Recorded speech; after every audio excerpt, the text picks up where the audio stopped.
I'm John Batchelor. This is the John Batchelor Show. Gordon Chang in Toronto. Francis Rose of Federal News Radio in Washington at my affiliate WMAL, and I'm here in New York, and we're talking about the Pacific, the President of the United States in Japan. I begin by making everyone hungry. I'm told from the news reporting, I'm looking at Reuters, that the President attended an exclusive restaurant serving 10 people at a time. The restaurant is a sushi restaurant with a star chef in Tokyo. Nobody mentioned expense, but we can imagine it's high. And at this sushi restaurant, Mr. Abe and Mr. Obama enjoyed themselves, the entertainment. Gordon, I come to you because I've never gone to a sushi restaurant. I only hear stories. And younger people like sushi. But this strikes me as theatrical. At the same time, it looks very macho, very male. Lots of knives flashing around and meat being tossed on the counter. I know I'm an old novelist, but still, Gordon, this followed the announcement within these last days that Prime Minister Abe had sent another offering to the shrine, the Japanese war shrine, that upsets China every time they mention it. Every time he's in the news, I can picture all the standing committee all reaching for whiskey bottles because they're really upset. So, what does this look like in Beijing, Gordon? Does this look like a deliberate irritant? Does this look like the President of the United States is going along with the rising sun, that Japanese aggression that people have worried about for 70 years? Well, I think people in Beijing have got to be worried because, this was an intimate gathering. This restaurant, as you point out, has about 10 seats.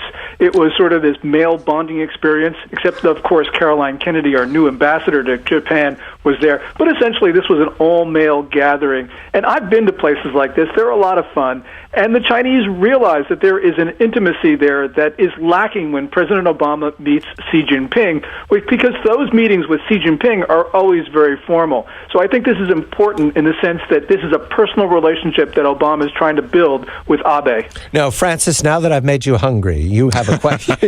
You have a question for Gordon about this sushi restaurant. I'm not as hungry as you might think because I'm not a big sushi fan. But Gordon, the setting here I think is interesting because of what you pointed out in World Affairs Journal.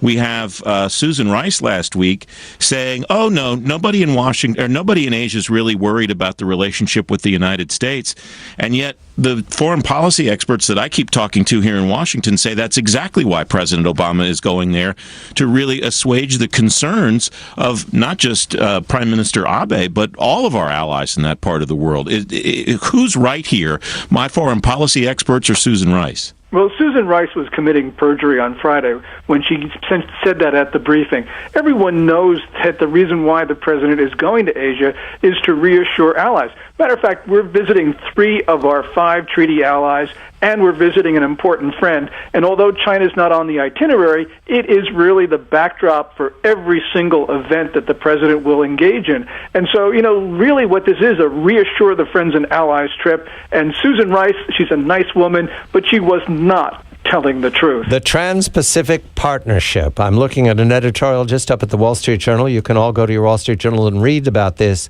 Gordon, what is it, and is it in trouble? The Trans-Pacific Partnership is a proposed grouping of the United States and 11 other countries along the Pacific Rim. And this is supposed to be the most important part of the pivot. We always talk about the military being the pivot. Well, really, it's the TPP. Now, these negotiations are in trouble. They were supposed to be concluded by the end of last year. President Obama is very much disengaged from the process of negotiating it. And he's also disengaged from getting fast-track authority through Congress. You can't get a big trade deal through Congress unless you have what's known as fast-track, which only gives Congress the right to vote up or down on these big deals. President has not been able to convince his party to get trade promotion authority through Congress. So this looks like a disaster in the making because TPP is really, really important. It's the one thing that could avoid war in Asia. Francis? Gordon, is there any significance to where the president isn't going on this trip? Absolutely.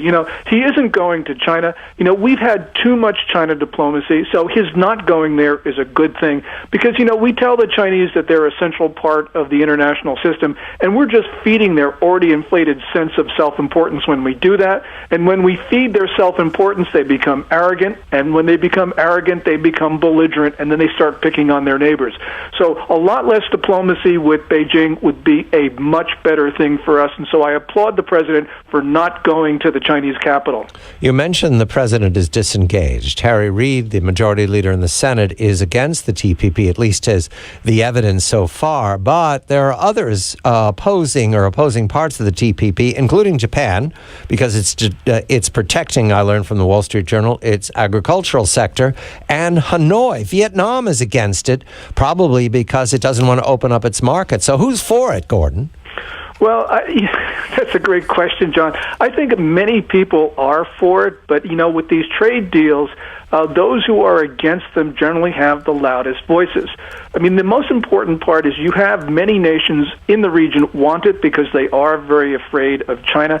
And perhaps Harry Reid, certainly Nancy Pelosi, will come out in favor of fast-track authority after the midterm elections in November. So we may have a very different landscape after that, although Francis, of course, would be the expert on how Congress lines up on fast-track after the elections. Francis? Well, the idea of fast-track at this point in time is the farthest from anybody's minds. I mean, there's the November election is the big kahuna, and trying to just get budget documents put together is sucking most of the oxygen out of rooms on Capitol Hill right now. Yeah, and fast track is always going to be a hard sell. You can't get it done before November. Harry Reid generally does not like big trade deals. He didn't like, for instance, NAFTA, and he didn't want permanent normal trade relations with China.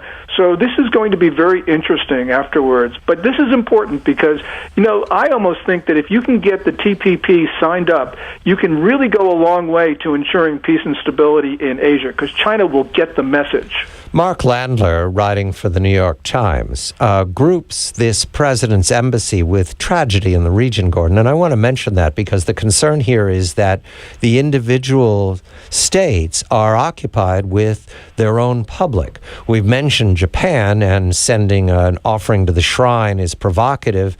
With Mr. Abe, he's got a long-standing problem with the radiation at Fukushima. However, South Korea, the president there is dominated by the terrible news about the tragedy and the grief of the parents and the questions about the captain and the crew deserting the children. And the Philippines, the typhoon, they're still recovering from there, and we know that pieces of the Philippines were bitten off by China. They're not happy about it. They're not going. The Philippines are not going to smile. And Malaysia's way down by the search for the aircraft, which I understand is no closer to being finished than before. So, Gordon, the puzzle here is that this might just be one of those things where timing is everything, and the president's timing is poor. Yeah, well, certainly with South Korea because of the ferry, which is just gripping South Korean society, as you can imagine. But really the important thing is not so much how they react to President Obama, but the fact that President Obama actually is going to these countries, spending a big portion of his time, 8 days. So I think that that's the real story. And the effect on the elites in these countries is going to be very different than the effect on the publics. Francis? Gordon, what do we expect the result of this to be? I mean, it's one thing for Susan Rice to say everything's fine and we're the ally of first choice, partner of first choice. It's another thing for President Obama to go over there and actually make that impression. How will we be able to gauge the reactions of the people he's visiting after he comes home and understand what kind of an impression he made? Yeah, it's going to take some time. And, the important thing here, as Chris Hill, the former Assistant Secretary of State, said, it's not just quality time that President Obama spends with these leaders, it's quantity time. And I think people are going to say, this is a good first start, but we got to see whether there will be follow-up in Washington at all levels, from the Pentagon, the State Department, every place else. So I think that that's going to be what people will be looking at. And so I hope that there will be this follow-up because Asia, of course, is becoming critical. Gordon, the president's embassy coming during the Ukraine crisis. I'm going to connect it directly. We've been talking for some time about Ukraine demonstrating to Beijing that you take what you want and you worry about it afterwards. Bonaparte's recommendation, get in a battle and then decide what you're going to do. That's what Russia's done in Ukraine, and the facts on the ground favor it. Beijing is ready to move, Gordon. That's my sense of this. When we saw the defense chief several weeks ago, I think more than 10 days ago, mix words with Mr. Hagel, the Secretary of Defense, one of the sharp things that was said was, don't do a NATO to us. He said to Hagel, don't you surround us with states that are going to band together and oppose us. That's exactly what we're doing, Gordon. We're not signaling that we're worried about it. We're doing it. It might be too late. It might be too weak. But Beijing understands this and knows that that's where we're going. So I turn it around, Gordon. Is Beijing ready to move? Yeah, they're already moving on Second Thomas Shoal and others, but I think that they are going to take their cue from how resolute President Obama is. And if he goes there, and he's got a good first start with that interview he gave to the Japanese paper Yomiuri, where he says that Article 5 of the defense treaty between Japan and the U.S. covers the Senkaku Islands, basically telling China, stay away. That was a good first start, and I think that what China does will very much be dependent on how they read our president, and I hope, and I really hope, that Obama shows them some strength, because if he does that, the Chinese will stay in the box. If he doesn't, your fears and my fears and Francis's fears, those are all going to come true. Final question to you, Francis. Do you hear noise in Washington? You talk to everybody in the federal government and you listen to the federal government carefully. Do you hear noise that suddenly there is war warning in Asia the way there should have been in Eastern Europe several months ago? No, there's no discussion of that going on in Washington right now. The primary discussion around military operations is figuring out how much we're going to cut each of the branches and what capabilities we're going to sacrifice. Oh, well, 150 paratroops to Estonia, 150 to Latvia, 150 to Lithuania, 150 to Poland. Everything's okay, right, Francis? That's the story that we hear, yes. Francis Rose of Federal News Radio in Washington, at my affiliate WMAL, Gordon Chang of Forbes.com in Toronto. I'm John Batchelor. This is The John Batchelor Show.